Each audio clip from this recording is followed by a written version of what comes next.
Ladies and gentlemen, Paul Leslie presents. And now your host, Paul Leslie. Ladies and gentlemen, it's our pleasure to welcome our special guest, Michael John LaChiusa. Thanks so much for joining us. Thanks, Paul, for having me. My first question, who is Michael John? No, that's always a good question, isn't it? One wakes up every morning asking that, I think. I'm a composer, lyricist, and librettist. I live here in New York City, and I write musicals. Early on, what music did you love the most? Gosh, I loved most everything. I grew up in the 70s, so I loved my pop music of that period. I also loved classical music as well as the Broadway show tunes. I grew up enjoying the cabaret show and, Ed Sullivan and all that. So I have pretty eclectic tastes. Let me put it that way. Could you pick anyone or any band that was a favorite? Oh, gosh. Oh, I love them all. I mean, everything from the Beatles to Dylan to Fleetwood Mac to Bette Midler, you name it. So, I mean, I don't have a favorite. I'll put it that way. When did you feel that you had a musical gift? When did I feel, or I always felt, I always loved music, and I always loved to sing when I was a child. And my mother loved music as well, and her sisters, and we'd always have family sing-alongs. So we had a player piano growing up, and we'd pop in the piano rolls and pump away all night singing. So I always loved to sing, and I always enjoyed music. I started playing piano around the age of 10, even though before then I started playing drums, percussion. And so I've just, I've always loved music, and just figured that, I would keep it in my life. What about reading? Were you a big reader? Oh, yes, very much so, yes. My mom encouraged me to read. I remember she handed me, when I think I was like 11 years old, she handed me Turgenev's Fathers and Sons, so you know where she was coming from with it all. But I was a voracious reader and still am today. What about poetry? Were you ever into poetry? Yes, like your Emily Dickinson and Walt Whitman. I feel like poetry is growing on me. The older I get, the more I seem to be returning to the classics, the Aeneid and the Greek heroes as well, myths, and as well as the American romance poets. And so I find the older that I get, the more attracted I am to it. Would you say that you're more attracted to the lyrics or the melodies in music? I'm not. I mean, I'm attracted to both. Since I write music and I also write lyric, I pay attention when I hear a new song to both of those elements of a song. So, it's a song. To paraphrase Yip Harburg, it's sort of a three dimensions of an idea. In other words, you have the lyric, which is the mind, and the music, which is the heart, and combined together it creates sort of a three-dimensional idea, if you will. And so I pay attention to both when I listen to new music. You just mentioned E.Y. Harburg. As far as composers and lyricists, do you have a greatest influence on your work? I have great influences on my work. I love all music. I don't, with the pop music of when I was growing up, and as well as the classics from music theater, the Rodgers and Hammerstein through Julie Stein and read to Charles Strauss, and of course Steve Sondheim had a great influence on me when I decided that I would make a vocation out of writing for the theater. So I don't have a greatest one, but I have great influences on me. Can you kind of go back and remember your first experiences with writing music?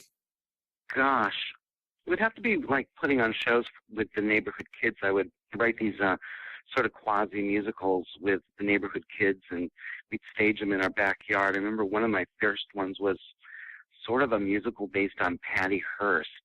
It was sort of Wizard of Oz, but with machine guns. Kids growing up playing. That's interesting. So, yes, very interesting. when you started to get serious about doing musicals or theater work, did you have any mentors that showed you the way? Fortunately, I did, yes. One of my great pleasures in my life, and a great thing that happened to me, was to be involved with the BMI workshop, the Lehman Angle BMI workshop, which met every Monday, and you bring in songs from a show that you may be working on, and you perform them for your peers. And in that group, I met some really remarkable people. Ed Kleban, who wrote the lyrics for Chorus Line, Maury Yeston, the composer-lyricist who wrote Titanic and recently Death Takes a Holiday, and of course my very wonderful Ellen Fitzhugh, who's a remarkable lyricist who wrote the lyrics for Herringbone and Grind, and she's a great mentor to me. And also I seem to feel like everybody's a teacher to me. Everybody who I work with, in a certain respect, I've always thought of as a mentor. I've been very lucky to have great orchestrators, for instance, to work with Jonathan Tunick and Michael Starobin. Working with them, I've learned an awful lot about orchestration and music, and so everybody I work with, I like to think of as a mentor and as a teacher.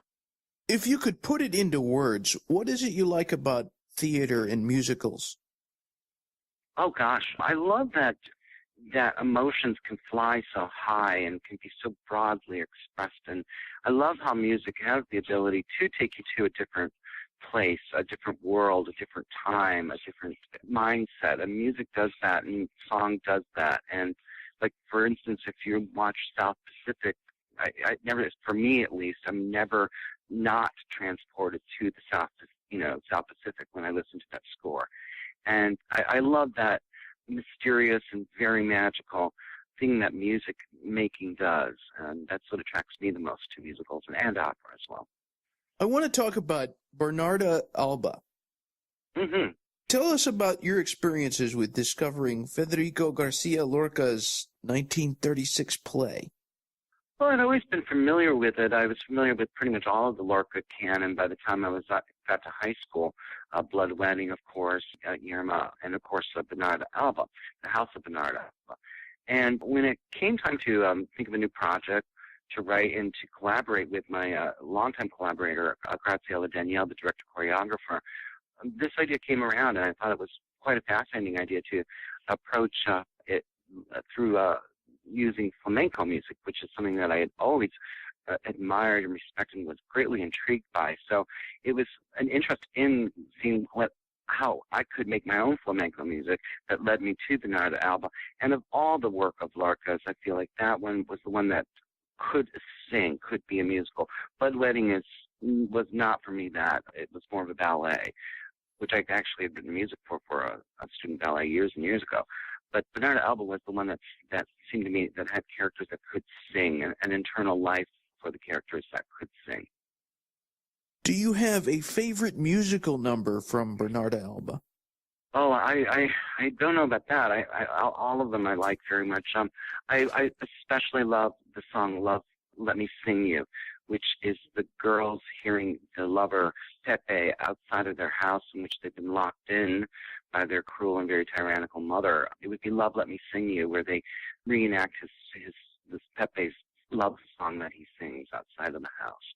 That to me is very beautiful, and the women that I have singing on the cast album are absolutely gorgeous singing it. So that would probably be one of my favorites. Tell us about the inspiration behind your musical Little Fish. I was introduced to the short stories by the remarkable short story writer Deborah Eisenberg, and she's a real American treasure, through Carol Rothman, who runs a Second Stage theater company here in New York. And she showed me two short stories, and she said, "Would these make an interesting idea for a musical?" And one of them was Days, and one of them was called Flotsam. And that's how Little Fish came about, by taking those two stories and combining them into one. And we did that at Second Stage back in 2003, and then at the Blank Theater Company in L.A., where we've made our cast recording, which features Alice Ripley. What about a favorite musical number from Little Fish? Could you pick one? Oh, I love the opening number. That's really rabble-rousing. I enjoy that one very much. And there are a couple really pretty ballads as well. Remember Me, which is a lovely song that her friend Kathy sings when she discovers that she has a health crisis. And so those would be two of my favorites. I'll give you two of them. Of all the projects you've worked on, operas, musicals, is there one that's nearest and dearest to your heart? That's always a tough question to answer. They're all near and dear. Some of them behave more badly than others too, and so you have might not feel so close to them. But I don't have one that's nearest and dearest, although I have ones that each one means something differently to me. I put it that way. In addition to being a songwriter, you're also a performer. Which do you like more, writing the songs and seeing them performed, or performing the songs yourself? Definitely watching the songs and seeing them perform. There's nothing like giving a song over to an actor whom you admire and respect, and having that remarkable collaborative opportunity to tailor the song for them. I'm doing that recently here in New York with a new show that's opening called Queen of the Mist, which stars my friend Mary Testa, who has done Marie Christine, See What I Want to See, and many of my songs over the years. So it's wonderful to be able to take a song to someone like Mary Testa and to tailor it for her voice, and I enjoy that the most. When it comes to your writing lyrics or your composing, do you have a specific process when it comes to songwriting?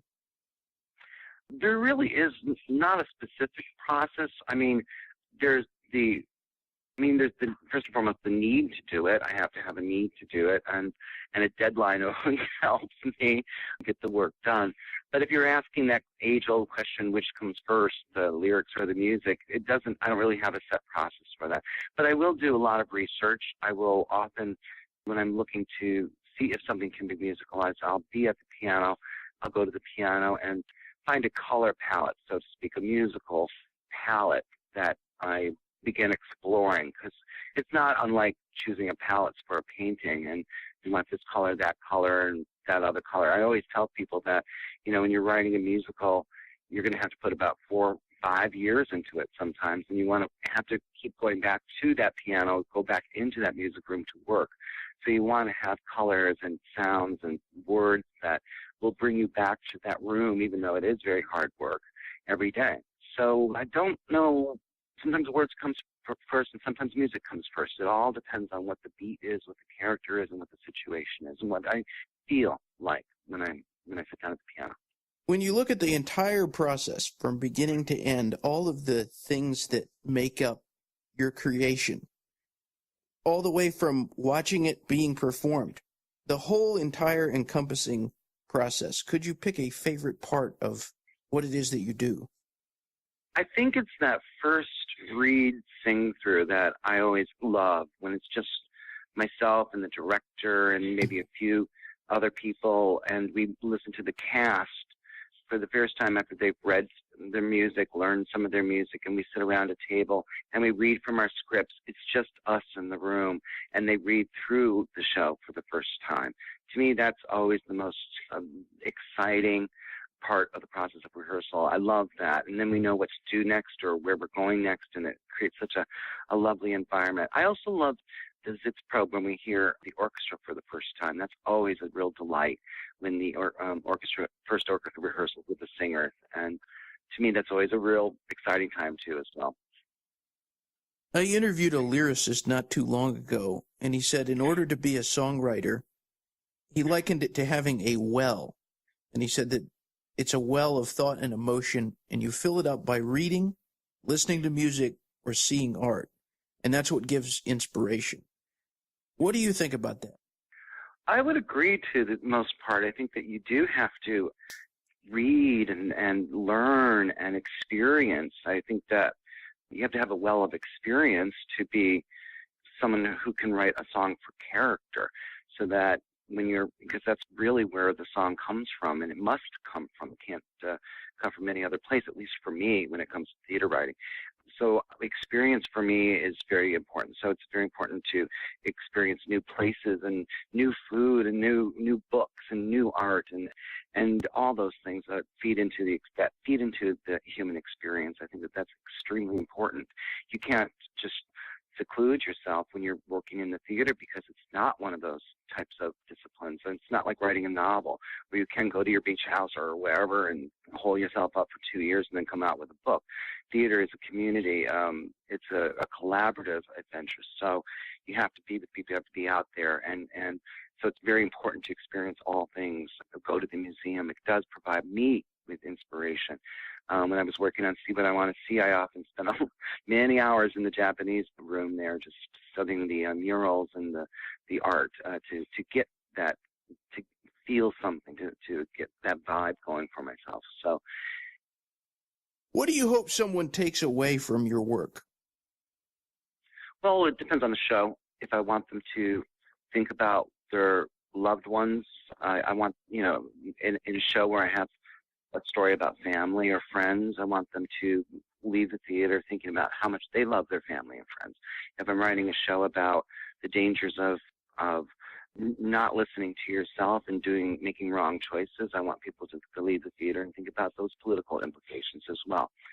So it depends on the show and what the theme of any particular show would be. I would hope that the audience would leave. I'm not so interested in them leaving the theater humming the tunes, but I do want them to leave the theater thinking, and hopefully, even most importantly, feeling something from the show that they've seen. If you can tell all the listeners, what are you working on right now?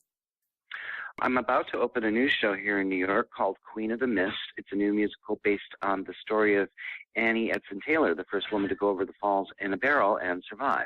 And my friend Mary Testa is starring in it, and it's produced by the Transport Group, which is a wonderful theater company here in New York City. And then I'm planning on going into rehearsals for a new musical called Giant, which is based on the Edna Ferber novel, and we're opening that down in Dallas coming up. Very interesting. It's a big piece. How do you feel about people hearing your music in a format different from a play? That's one of the things about a play is sometimes you'll hear a favorite number and you only get to hear it once. So how do you That's feel right. about somebody like listening to your music recorded on a CD? I don't spend the days listening to my stuff on CD. Once I feel like it's in the can, it's in the can. I might have to go and refer to it every now and then for whatever reasons. Like doing a radio show, I might, if I'm listening to the broadcast, I'll hear the song for a while, but I don't necessarily listen to my CDs. I have to spend so much time in the recording studio that you sort of go through and you get what you want, and hopefully it's, as good as it can be. And then once it's in the can, though, I generally don't play my music back.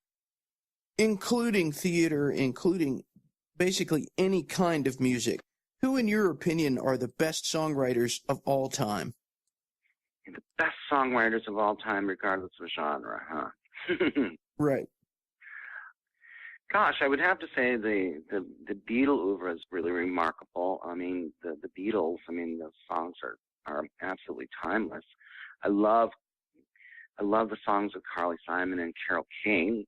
I think those are really potent songs. I love Joni Mitchell's songs. So that's sort of in my pop brain. If we're talking specifically about theater, I would have to say, my goodness gracious, the best songwriter that we have living today is Stephen Sondheim, bar none. But I also love songwriters like Charles Strauss and Bach and Harnick. I love them, who wrote Fiddler on the Roof. So it's hard to say who's the greatest one, but there are great ones out there. And the best ones are still practicing, which is wonderful. One of the good things about a career in the arts is you get to meet people you may not otherwise be able to meet. Who have you met that was an especially thrilling experience? Oh, I met a lot of people, but I think, I might just maybe tweak that a little bit and say that it's who I get to work with.